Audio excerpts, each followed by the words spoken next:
주님께 나아가는 믿음을 점검하라 라는 주제의 두 번째 말씀 시간입니다. 오늘은 마가복음에서 12해 혈루병을 앓다가 회복된 여인을 말씀 안에서 살피기 원합니다. 먼저 25절, 26절 다시 한번 함께 읽도록 하겠습니다. 시작. 그 가운데는 혈루병으로 12년 동안 앓고 있던 여인도 있었습니다. 이 여인은 여러 의사들에게 치료를 받으며 고생도 많이 하고 재산도 다 잃었지만 병이 낫기는커녕 악화될 뿐이었습니다. 아멘. 성경이 한 인물을 소개할 때 이 사람에 대해 어떤 표현을 구체적으로 하고 있는가를 살피는 것이 굉장히 중요합니다. 이 여인을 표현하는 첫 마디는 12년을 고생하고 있는 난치병으로 소개합니다. 12년 동안 고생하고 있는 그 혈루증으로 표현합니다. 이 혈루증은 유출병의 일종으로 피가 계속해서 흐르고 멎지 않는 질병을 이야기합니다. 여성의 경우 월경 이외에 출혈이 계속 되고 있는 것을 말합니다. 아마도 무척이나 곤혹스러운 병이겠죠. 그 고통도 이루 말할 수 없을 것입니다. 그러나 이 질병은 육신이 아프고 생명이 위태로운, 그리고 일상이 굉장히 어려운 그런 점들 뿐만 아니라 이 사람의 내면에 큰 상처가 되는 병이었습니다.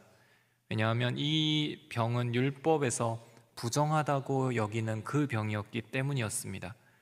레위기에서는 그런 사람과 가까이에서는 안 된다라고 유출병 환자뿐만 아니라 그의 옷, 또 그가 가진 것, 그가 만진 것, 그가 앉은 자리, 침상, 그와 동침한 자 모두가 부정하다고 선언합니다.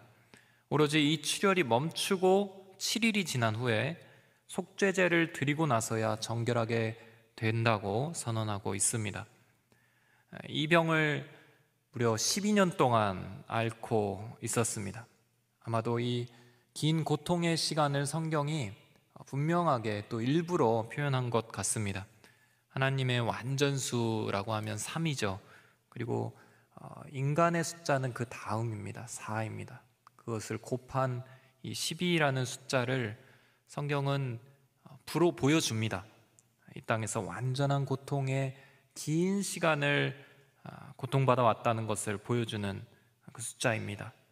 이 12해의 투병의 기간이 순탄했는가? 아닙니다. 다음 절에 이 투병을 오래 했을 뿐만 아니라 더불어 이것을 고치고자 많은 의사들을 찾았고 그 결과로 고생을 많이 했고 어떻게든 나아보고자 몸부림치다가 가진 모든 재산을 다 잃어버렸고, 우리말에 엎친 데 덮친 격, 또 설상가상 이런 표현이 이 여인에게는 모자랄 정도로 그렇게 했는데도 불구하고 좋아지기는커녕 더 심해지는 결과, 이 비참한 절망의 상태를 성경이 여과 없이 드러냅니다. 이 여인에 대해서 단 2절 만에 우리는 많은 것을 볼 수 있습니다. 그러나 이 문장들 안에서도 우리는 은혜를 발견할 수 있습니다. 우리는 아름다운 이야기로 우리의 삶을 써내려가기를 원합니다. 연약함은 빼고 비참한 장면은 최대한 감추고 어떻게든 좋은 모습, 사람들이 볼 때 박수칠 만한 그런 장면들만 모아서 포장해서 이게 나의 삶이에요, 이게 나예요 라고 드러내고 싶은 것이 우리들의 마음입니다. 드라마나 영화를 봐도 아름다운 배경음악에 장밋빛 세상을 그릴 때 사람들은 열광합니다. 현실을 그대로 보여주는 다큐멘터리, 인간의 추악함과 그 비참한 그 삶의 장면을 여과 없이 보여준다면 사람들은 충격을 받고 더는 보고 싶어 하지 않을 것입니다. 그러나 성경은 어떠한가? 성경은 우리의 삶을 그대로 비춰냅니다. 절망 속에 있는 나의 처지와 비슷한 사람들을 얼마든지 성경 안에서 찾아낼 수 있습니다. 다 감추어내고 그런 사람들은 다 빼고 영웅적인 스토리를 보여주는 신화가 아닙니다. 성경은 우리의 삶을 그대로 담아내고 투영하고 있습니다. 왜냐하면 예수님께서, 주님께서 이 삶의 한복판으로 들어가시기 원하시는 분이시기 때문입니다. 주님께서는 가장 아픈 심령 그 한복판으로, 우리의 마음 중에 가장 골마 있는 그 심령의 한복판으로 들어가셔서 역사하시는 분이시기 때문입니다. 모든 고통을 아시고 또 긍휼히 여기시며 그것을 동정하시고 위로하시는 분이십니다. 주님께서는 고통의 한복판에서 이 고통의 실상을 우리보다 더욱더 직면하시면서 그 고통을 알고 계시는 분이시기 때문입니다. 히브리서 4장 15절에 이는 우리에게 계신 대제사장은 우리의 연약함을 동정하지 못하시는 분이 아니며 또한 모든 면에서 우리와 동일하게 시험을 당하셨으나 죄가 없으신 분이시기 때문입니다. 우리의 고통의 그 깊이를 알고 계십니다. 우리의 추악한 모습도 알고 계십니다. 주님께서는 절대로 그 비참한 삶에서 건져내는 것이 불가능할 것 같은 이 12의 혈루증 여인에게 은혜의 능력을 펼치시는 분이십니다. 이 12의 혈루병 여인을 등장시키셔서 오늘 저녁에 우리에게도 말씀하고 계십니다. 34절 말씀 함께 읽겠습니다. 시작. 예수께서 여인에게 말씀하셨습니다. 딸아, 내 믿음이 너를 구원했다. 이제 안심하고 가거라. 그리고 병에서 해방돼 건강하여라. 이 여인이 보여주는 이 구원했다 하는 선언을 받는 이 믿음, 이 온전한 회복을 경험하는 믿음이 도대체 무엇일까? 그 자리에 많은 사람들이 있었지만 그들은 경험하지 못했고, 지금 이 여인이 온전한 능력을 경험했는데 이 여인의 군중들과의 차이는 무엇이었을까? 오늘 이 부분을 살피면서 우리 자신을, 하나님께 나아가는 우리 자신의 태도를 점검할 수 있기를 바랍니다. 첫째로, 예수를 바로 고백하는 순전한 믿음이 여인에게 있었고 우리에게 필요합니다. 27절, 28절 말씀을 함께 읽도록 하겠습니다. 시작. 그러던 중 예수의 소문을 듣고 뒤에서 무리들 틈에 끼어들어 와서 예수의 옷자락에 손을 댔습니다. 예수의 옷자락만 닿아도 내 병이 나을 것이다 라고 생각한 것입니다. 옷자락만 닿아도, 터치만 해도 내 병이 나을 것입니다. 굉장한 고백이죠. 가서 고쳐달라는 이야기하는 것도 아니고, 대면에서 예수님을 부른 것도 아니고, 가서 슬쩍 그 옷자락만 터치해도 나는 나을 것이다. 이 고백의 능력이 임했습니다. 이 고백의 내용은 복잡하지 않습니다. 단순합니다. 예수님께 능력이 있다, 이런 고백을 하고 있는 것입니다. 그 능력이 다만 너무 크고 너무 엄청나고 너무 대단한 능력이기 때문에, 그 능력의 영향력이 정말 크기 때문에 그분의 옷자락에 내가 손만 대는 이 행동만으로도 내 병은 나을 것이다 라고 확신한 것입니다.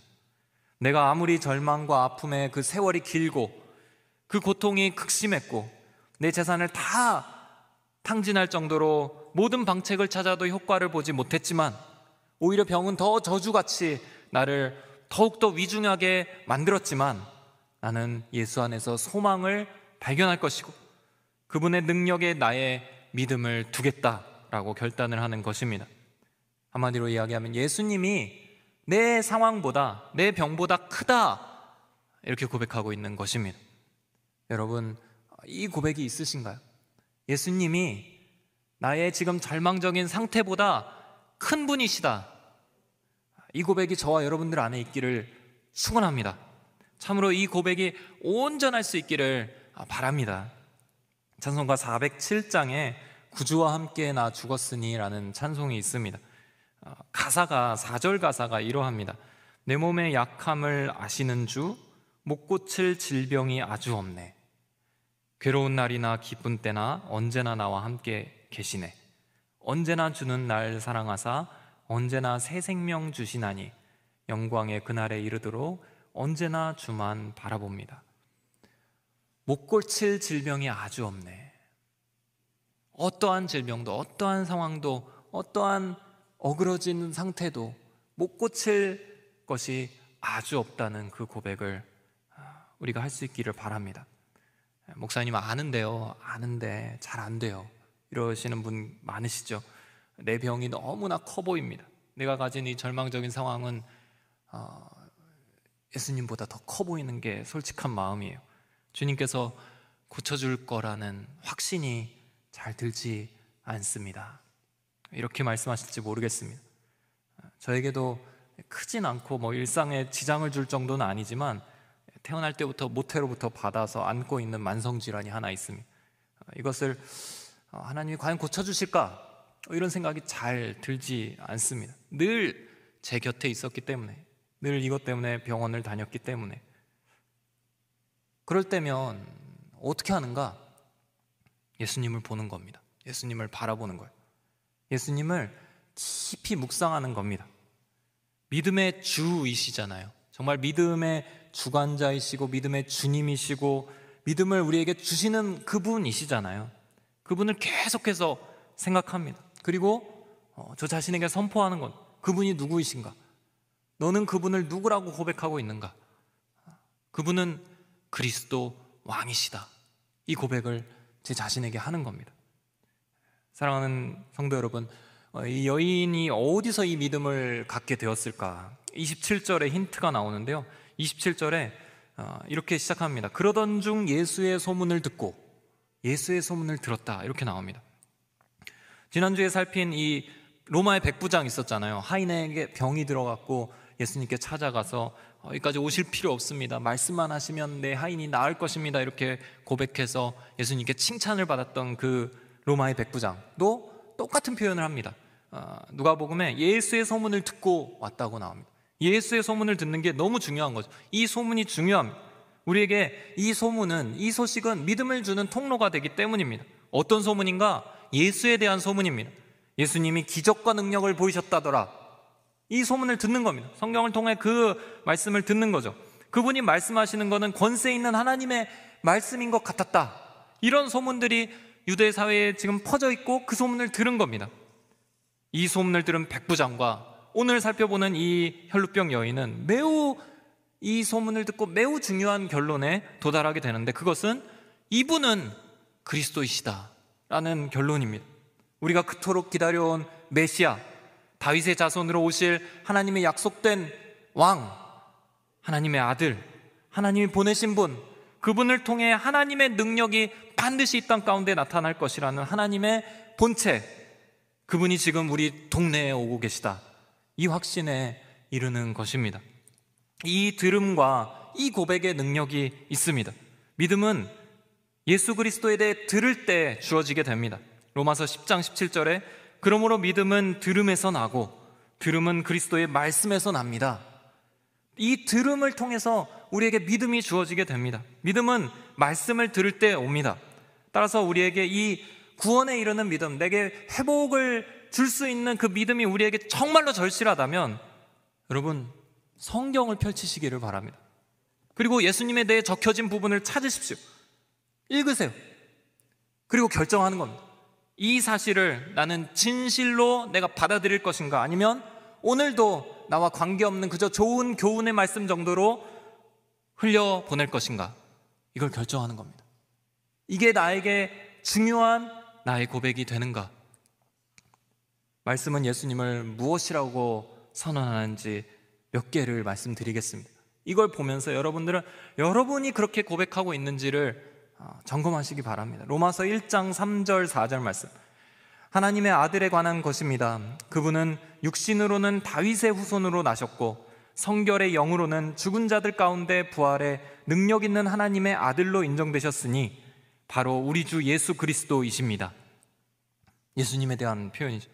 에베소서 1장 20절 21절, 하나님께서는 그리스도 안에서 그 권능을 행하셔서 그리스도를 죽은 사람들 가운데서 살리셨고 하늘에 있는 그분 오른편에 앉히셔서 모든 권력과 권세와 권능과 주권과 이 세대뿐 아니라 오는 세대에서 일컫는 모든 이름보다 뛰어나게 하셨습니다. 아멘. 예수님이 이런 분이시라는 겁니다. 다윗의 후손으로 나셨고 죽은 자들 가운데 부활의 능력 있는 하나님의 아들이 되셨다. 죽은 사람들 가운데 살리셔서 하나님 우편에 앉아 계셔서 모든 권력과 권세와 권능과 주권과 이 세대뿐 아니라 어떠한 세대에서도 일컬어지는 모든 이름보다 뛰어난 이름을 갖게 하셨다. 가장 뛰어난 능력, 최고의 이름을 우리가 갖고 있는 겁니다. 우리는 그 이름을 믿고 있는 겁니다. 어떠한 교훈이나 상담이나 강의나 어떠한 선포도 예수의 이름으로 기도하는 것보다 강력할 수 없습니다. 여러분들 안에서 정말 그 믿음, 예수님을 바라보는 그 그리스도의 믿음, 그 믿음이 있기를 축복합니다. 그 믿음을 가지고 나아갔던 이 혈루병 여인이 자기의 병보다, 지금 12해 동안 자기를 꽉 눌러왔던 그 병보다 주 예수 그리스도의 능력이 더 큰 것을 확신했습니다. 그리고 그는 지난주 그 백부장이 그렇게 예수님을 고백했던 것처럼 이 여인 역시 예수님을 직접 만날 필요가 없었습니다. 그냥 가서 그분 옷자락에 손만 대어도 낫고도 낫을 것을 확신했던 것입니다. 사랑하는 성도 여러분, 우리 안에 주님을 온전히 바라보는 믿음을 다시 한번 축복합니다. 옷자락만 닿아도 나을 것입니다. 순전한 고백, 단순하지만 완전한 이 고백, 주는 그리스도이시고 살아계신 하나님의 아들이라는 이 고백이 우리 안에서 역사를 만들어낼 것입니다. 이 순전한 믿음이 여러분들의 것이 되시기를 주의 이름으로 축원합니다. 둘째로, 장애물을 뚫고 가는 용기 있는 믿음을 이 여인이 보여줍니다.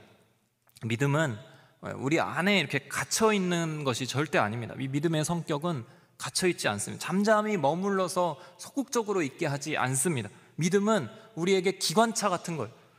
우리의 삶을 용기 있는 적극적인 삶으로 이끌어가는 기관차와 같습니다.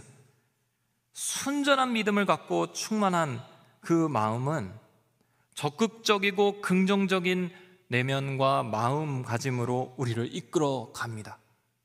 이 믿음에 여러분들의 마음을 맡기시길 바랍니다. 이 여인은 어떻게 했느냐? 27절 같이 한번 읽겠습니다. 시작. 그러던 중 예수의 소문을 듣고 뒤에서 무리들 틈에 끼어들어 와서 예수의 옷자락에 손을 댔습니다. 예수의 옷자락에 손을 대는 엄청난 일을 하게 되죠. 이게 뭐 대수인가? 이 상황을 보면 절대 그렇지 않습니다. 이 여인은 지금 세 가지를 뚫고 나아가는 것을 볼 수 있습니다. 첫째로, 부정하다고 여겨지는 세상의 편견을 뚫고 가는 겁니다. 이 혈루병 여인이 유대인 랍비를 만지는 것은 도저히 있을 수 없는 일이죠. 부정하다고 여겨지는 당시 문화에서 정말 금기시되는 행동입니다. 율법에 따르면 만져진 그 사람 또한 부정해지는 것이기 때문입니다. 또한 여인이었어요. 남녀가 완전히 차별을 받고 있는 이 시대에 여인이 남자의 옷자락을 만지는 것은 역시 사회적으로 허용되는 행동이 아니었습니다. 이러한 세상의 편견들이 가득한 사회 속에서 한복판에서 살고 있는데, 그것으로 평생 여인이 살아왔는데 심지어 12년 동안은 그 굴레와 편견에 아주 꽉 파묻혀 있었는데, 그 여인이 적극적으로 예수님께 나아가 예수님의 옷자락을 만지는 겁니다. 그렇게 할 수 있었던 이유는 단 하나였어요. 믿음이 주는 용기 때문이었습니다. 믿음이 그 용기를 준 거예요. 예수님을 바라보는 그 온전한 믿음이 그렇게 나아갈 수 있는 용기를 주는 것입니다. 둘째로, 이 여인은 예수님을 군중들이 둘러싸고 있는 그 상황적 어려움을 뚫어내게 합니다.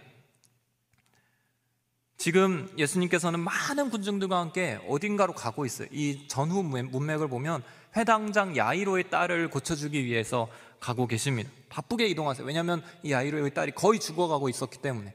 이 상황이 있음으로 인해서 야이로의 딸은 숨을 거두게 됩니다. 그 상황에서 지금 막 바쁘게 우르르 가고 있는데 사람들이 모두 예수님의 이 기적을 이제 궁금해하면서 바라보고 있는 것이죠. 예수님의 얼굴을 보고 예수님의 말씀에 귀 기울이고 예수님의 발걸음에 맞춰서 막 예수님을 에워싸고 가는 상황이에요. 나중에 예수님께서 이 여인이 옷자락을 만지고 나서 이렇게 질문을 하십니다. 이 옷자락에 누가 손을 대었느냐? 그 제자들이 너무 어이없어 하면서 이렇게 얘기해요. 이렇게 많은 사람들이 막 밀어대고 있는데 지금 누가 손을 댔냐고 물으시는 겁니까?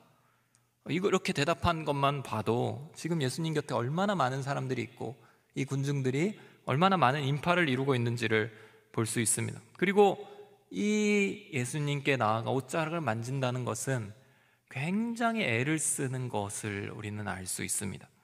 저는 이 여인을 묵상하면서 포기하지 않는 내면을 보게 됩니다. 아마 이 상황을 드라마로 만든다면 이 예수님께로 나아가는 시간을 한 5분, 10분 정도의 장면으로 충분히 묘사해도 좋을 것 같아요. 아마도 사람들은 이 여인을 알아볼 수 있습니다. 만약 알아본다면, 아니 당신 그 혈루증 여인 아니야, 부정한 자가 어떻게 우리를 틈 사이에 껴있어, 우리 만지지도 마, 아마 망신을 주면서 그 여인을 크게 혼냈겠죠. 그래서 여인은 아마 자기를 감췄을 겁니다. 스카프로 얼굴을 최대한 가리고 옷자락을 잘 감싸고 한 손으로는 그렇게 꽉 쥔 상태에서 겨우겨우 한 손으로 이렇게 밀고 뚫고 하면서 나아갔을 것입니다. 자신의 정체가 탄로날까봐 전전긍긍하면서 나아갔겠죠. 몇 명을 밀어내야 했을지 모릅니다. 그 장정들 틈 안에서 그 중병을 앓고 있는 여인이 힘을 쓰면서 겨우 몸을 비집고 그렇게 나아가다가 또 밀쳐지고 뒤처지고, 그러나 어떻게든 만져야겠다는 생각에 또 가서 또 밀어내고 겨우겨우 한 걸음씩 한 명씩 해치고 나아가는 그런 모습입니다. 아마 그동안에 사탄은 열심히 여인의 마음을 공격했을 것입니다. 아, 오늘은 아니구나. 이런 의심과 회의가 여인의 마음에 찾아왔겠죠. 오늘은 아니구나. 역시 난 안 되나 봐. 예수님의 능력은 나를 위한 건 아니구나. 저기 회당장의 딸 정도 돼야 예수님이 고쳐주시는 거 아닐까? 이런 생각이 여인의 마음에 스쳤겠죠. 계속 밀리는 동안 힘이 겨우겨워지는 그 시간에 여인의 마음이 그 요동을 쳤을 겁니다. 그런데 이 여인이 포기하지 않는 거예요. 저는 이 사실이 너무도 고맙고 감사합니다. 이 여인이 포기하지 않았다는 게 너무 감사해요. 이 여인은 오로지 믿음으로 이 군중들 틈을 뚫어냅니다. 조금만 더. 그리고 마지막은 정말 뚫어내기 힘든 예수님의 바로 옆에 사람들. 그래서 가서 이렇게 처음에는 이렇게 좀 대면이라도 하려다가 아마 못했을지도 모르겠어요. 그 마지막 예수님 옆에 막 호위하고 있는 막 제자들 어떻게 뚫어요? 가서 겨우 한 명 건너서 예수님 옷자락을 겨우 터치했을지도 모릅니다. 있는 힘을 다해 쭉 뻗어서 겨우 옷자락 닿을 만한 그 끝에서 손끝으로 그 옷슬기를 건드렸을지도 몰라요. 속으로는 주님 하면서 간절하게 옷자락을 만졌을 때 그때 역사가 일어난 것입니다. 여인은 세상의 편견도 그 상황적인 어려움도 다 이겨내고 주님께 나아갑니다. 마지막으로 이 여인은 예수님과 사람들 앞에 감히 서야 되는 그 두려움을 이겨내게 됩니다. 예수님께서는 드디어 알아차리셨어요. 가던 길을 멈추시고 여인을 찾고 부르십니다. 이게 얼마나 황당하면서도 주목받는 상황일까요? 그리고 내가 지금 혈루병 앓던 사람으로서 유대인 랍비를 만졌다는 사실이, 그래서 나았다는 사실이 알려진다면 그것은 박수받을 만한 일이 아니라 더욱더 난관에 처할 수 있는 상황이 되어버립니다. 율법을 어기고 부정한 손으로 랍비에게 손을 댄 여인으로 낙인 찍힐 수 있죠. 나만 그러면 괜찮은데 예수님까지도 부정함을 선언받을 수 있는 그런 상황인 것입니다. 그러나 이 여인이 그 두려움을 이겨내고 예수의 발 앞에 엎드립니다. 벌벌 떨고 있어요. 발 앞에 엎드려서 덜덜 떨면서 그렇지만 사실대로 예수님께 말씀합니다. 이 여인이 어떻게 그럴 수 있었을까? 예수님을 순전히 고백하는 믿음이 가져오는 용기 때문입니다. 용기를 줍니다. 믿음은 적극적인 용기를 수반합니다. 여러분들 삶에서 이 용기가 나오기를 주의 이름으로 축원합니다. 성령의 능력이 무엇인가? 성령의 능력은, 가장 본질적인 성령의 능력은 수동적인 우리를, 하나님을 몰랐던 우리를 들어서 하나님 앞에 세우는 것이 성령의 능력입니다. 단지 우리 자신을 헌신하고 어떤 하나님의 이 사역에 봉사하는 그 정도를 의미하는 게 아니라 내가 가진 문제를 들어서 적극적으로 하나님 앞에 나아가 아뢰 수 있게 하는 것, 담대히 하나님 앞에 나아가 주의 이름을 부를 수 있게 하는 것, 하나님을 고백하는 모든 예수 그리스도를 믿는 자들에게 주어진 성령의 능력은 하나님 앞에 담대히 나아갈 수 있게 만드는 것입니다. 히브리서 4장 16절에 그러므로 자비하심을 얻고 필요할 때 도우시는 은혜를 얻기 위해 은혜의 보좌 앞으로 담대히 나아갑시다. 여러분들 나오셨잖아요. 하나님의 긍휼하심을 얻고 하나님이 내가 필요한 오늘 이 상황에 도우시는 그 은혜를 얻기 위해 이 자리에 나오셨잖아요. 은혜의 보좌 앞으로 담대히 나아갈 수 있게 하는 게 성령의 능력입니다. 사랑하는 성도 여러분, 이 믿음의 용기를 저와 여러분들 믿음 위에 축복합니다. 그리스도의 법은 은혜의 법이기 때문에 사실 무엇을 해야 회복된다 이렇게 율법적인 접근은 하지 않습니다. 뭘 해야 됩니다, 그걸 해야 회복됩니다, 그건 옳지 않은 표현이에요. 그렇지만 여러분이 믿음의 반응으로 무엇을 해야 하는가는 고민하셔야 합니다.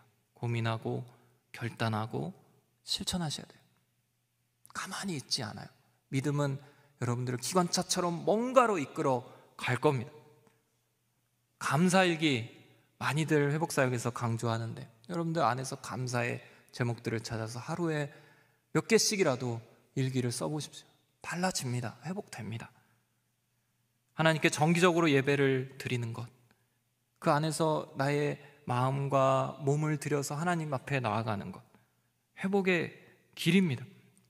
주일 예배를 드릴 때 마음을 다하려고 노력하는 것, 또 말씀을 읽는 것, 큐티하는 것, 하나님 말씀을 매일매일 가까이 하시기를 바랍니다. 큐티가 좀 도저히 할 상황이 안 된다 그러면 성경 한 장이라도 읽으세요. 한 장이라도. 한 장이 어려운가요? 한 장이 너무 길다고 느껴지시나? 그러면 한 절 어떠세요? 한 절. 성경 한 절이라도. 이 한 절은 못 읽겠다 하시는 분은 없을 것 같아요. 아무리 몸이 편찮고 여러 상황 가운데 있다고 해도 성경 한 절 읽는 거 마다하실 분은 없을 것 같아요. 마음을 열고 내가 지금 그 용기를 내어 주님 앞에 나아갈 수 있는 건 무엇인가 고민하고 주님 앞으로 뚫고 나아가십시오. 장애물이 있을 겁니다. 여러분들이 그렇게 마음을 먹을 때부터 아마 세상은 조롱을 시작할지 모릅니다. 무슨 네가 성경을 읽느냐? 감사가 너의 삶에 지금 합당하냐? 교회의 능력이 있느냐? 교회 왜 자꾸 가냐? 그러나 여러분 끝까지 주님을 바라보는 순전한 믿음으로 이 용기를 내어 가십시오. 예수님은 만왕의 왕, 모든 이름보다 뛰어나신 이름이시기 때문입니다. 그분께 가면 옷자락 만지는 그 행동으로도 충분하기 때문입니다. 이 용기를 낸 믿음이 오늘부터 여러분들 삶에서 실제적으로 나타나기를 주의 이름으로 축원합니다. 셋째로, 결국 주님의 깊은 사랑을 경험하는 믿음을 여인이 갖고 있습니다. 결국에는 주님의 깊은 사랑을 경험하게 됩니다. 이 믿음의 드라마는 여인이 나았더라에서 끝나지 않습니다. 더 중요한 장면이 뒤에 이어져요. 예수님께서 이 여인을 찾고 부르시는 그 이후의 장면입니다. 32절부터 34절까지 함께 읽도록 하겠습니다. 시작. 그러나 예수께서는 누가 옷을 만졌는지 알아보려고 둘러보셨습니다. 그러자 자기에게 일어난 일을 알고 있는 이 여인이 와서 예수의 발 앞에 엎드려 두려움에 떨면서 사실대로 말했습니다. 예수께서 여인에게 말씀하셨습니다. 딸아, 내 믿음이 너를 구원했다. 이제 안심하고 가거라. 그리고 병에서 해방돼 건강하여라. 요 34절에 예수님의 따옴표 안에 나온 표현은 여러분들 이름을 넣어서 꼭 한 번씩 이따가 가기 전에 읽어보십시오. 얼마나 귀한 말씀인지 모릅니다. 아마 이 여인에게 있어서는 12년 동안 한 번도 들어보지 못했으며 그토록 듣고 싶었던 말씀을 예수님의 입술에서 들었을 것입니다. 딸아, 지금 지난 시간 동안에 누구의 딸이라고 존귀하고 사랑스럽게 여겨질 수 없는 인생을 살아왔습니다. 병들었고 처참했고 이제는 재산도 다 없어진, 누가 내 옆에 오지도 않으며 이제 누군가에게 가서 빌어서 먹고 겨우 살아야 하는 그런 신세. 그러나 하나님의 아들이 지금 나에게 주시는 말씀이, 이 피폐한 영혼에 대해 하시는 첫 마디가 딸아입니다. 두렵고 떨리는 채로 엎드린 그 여인이 이 음성을 들을 때 여인이 지난 12년 동안 받아왔던 고통의 모든 내면의 상처는 깊게 다루어지고 만져지게 됩니다. 이제 안심하고 가거라. 그리고 병에서 해방돼 건강하여라. 안심하라는 것은 두려움을 다 안다는 주님의 음성이죠. 너가 지금 긴장하면서 스트레스 속에 정말 두려움에 떨면서 살아왔던 걸 내가 다 안다. 이제는 걱정 안 해도 된다. 안심해도 된다라는 주님의 격려입니다. 병에서 해방돼 건강하여라. 이 해방을 선언하실 수 있는 주님이시죠. 그리고 건강하여라. 암 치료를 계속 받아오는 환자가 병원에서 항암이 다 끝난 후에 이제 암세포가 하나도 발견되지 않습니다. 수치가 제로입니다. 이런 선언을 들을 때 이런 기분이 아닐까 싶습니다. 건강하여라. 병에서 해방돼 건강하여라. 이 주님의 선언은 앞으로의 너의 건강을 내가 함께하며 지켜주겠다는 주님의 약속의 음성이 됩니다. 이 여인은 지금 그 음성을 듣는 것에서 이 이야기가 마무리되는 것입니다. 믿음으로 나아간 여인에게 주어지는 가장 최후의 결과, 이 믿음의 최후의 결과, 이 믿음의 종착지, 믿음으로 받은 최고의 보상, 그 최고의 선물은 병고침이 아니었습니다. 그 결국은 하나님의 사랑을 경험하는 것이었습니다. 그 사랑은 여인의 내면을 완벽하게 이해하고 공감하며 어루만집니다. 여인이 힘들어했던 그 지점에 하나님의 사랑이 집중됩니다. 그리고 마침내 주 안에서 완전한 회복이 되었음을 사람들 앞에 공개적으로 선언해 주십니다. 주님이 말씀하셨으니 아무도 토를 달 수 없습니다. 여인의 다음 스텝까지도 주님은 생각하시면서 온전한 사랑 안에서 인도해 주신 것입니다. 사랑하는 성도 여러분, 이 사랑이 믿음의 결론입니다. 우리는 우리 문제가 다뤄지고 해결되면 더할 나위 없겠다라고 생각합니다. 우리의 이 병이 좀 낫고 나의 지금 상황이 해결되고 좀 빛이 한 줄기라도 딱 임해서 내 절망적인 상황에서 소망을 발견하게 되면 정말 원이 없겠다라고 우리는 생각합니다. 그게 마지막이라고 생각합니다. 그러나 절대 아닙니다. 주님께서는 우리를 하나님의 사랑을 알기까지 인도하십니다. 하나님의 사랑이 어떠한지 분명히 깨닫고 경험할 때까지 인도하십니다. 이 사랑을 알게 될 때 우리의 그 치열한 고통의 시간이 끝이 납니다. 비록 현실의 문제가 다 해결되지 못할지라도, 여전히 무겁게 다가오는 삶의 문제들이 있을지라도 이 사랑을 알게 되면 넉넉히 승리할 수 있게 됩니다. 제가 가장 어두운 인생의 순간을 생각해 보면 예수님을 만나기 직전이었던 것 같습니다. 예수님을 만나기 직전이 제 삶에서 가장 견디기 어려운 캄캄했던 시간인데, 예수님을 만나고 나서도 모든 내면의 문제들이 한꺼번에 해결된 것은 아니었습니다. 그렇게 해결되지는 않더라고요. 돌이켜보면 여전히 주님 앞에 나와서 내 속엔 내가 너무도 많아, 뭐 이런 가사들 있잖아요. 그런 가사 나오면 막 울컥해갖고 스스로의 삶의 무게에 짓눌려서 기도의 자리 나오면 힘들다를 반복했던, 그렇게 살았던 시간이 있었습니다. 오늘 설교 준비하면서 갑자기 그 시기가 떠올랐어요.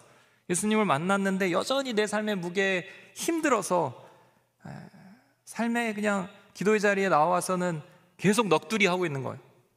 삶의 무게에 대한 한탄과 당장의 삶과 나의 내면에 주님의 그 긍휼을 구하며 마음의 평화를 구하며 그런 기도로 가득 차 있었던 시간들이 갑자기 떠올랐습니다. 그리고 지금 생각해 보는데 그때가 굉장히 옛날 이야기처럼 지나가 있다는 것을 오늘 발견했어요. 제가 놀랐어요. 마음이 그렇게 힘들던 때가 있었는데, 주님 앞에서 진짜 넋두리만 계속 하던 때가 있었는데 어떻게 건너왔지? 그때 하나님께서 제게 보여주시는 장면들이 있었습니다. 하나하나 생각나게 하셨어요.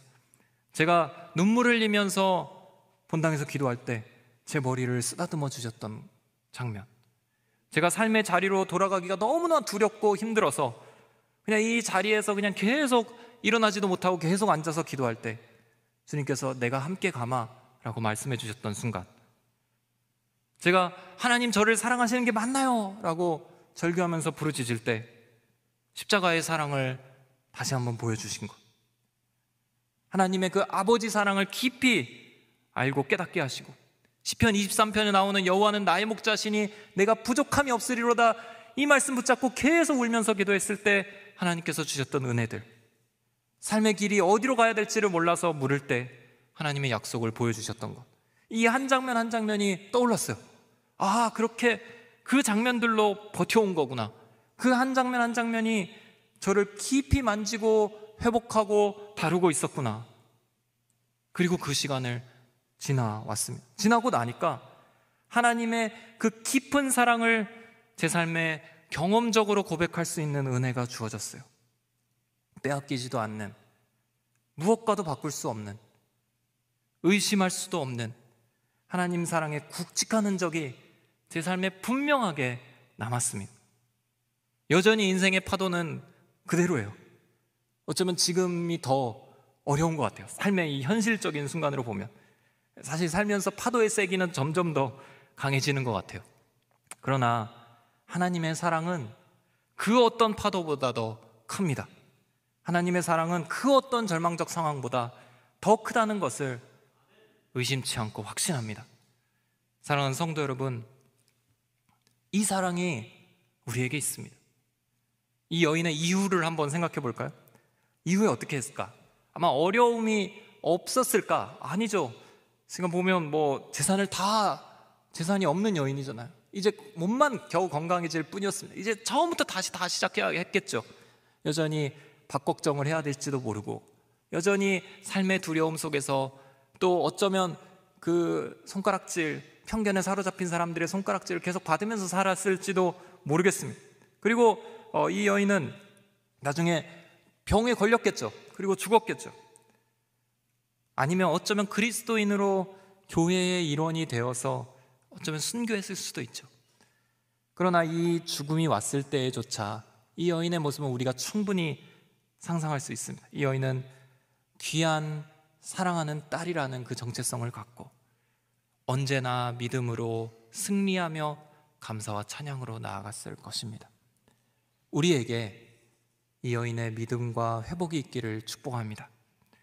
여러분들이 하나님께 나아가는 그 기도의 믿음을 점검하시기를 바랍니다. 예수를 바로 고백하는 순전한 믿음이 있는가?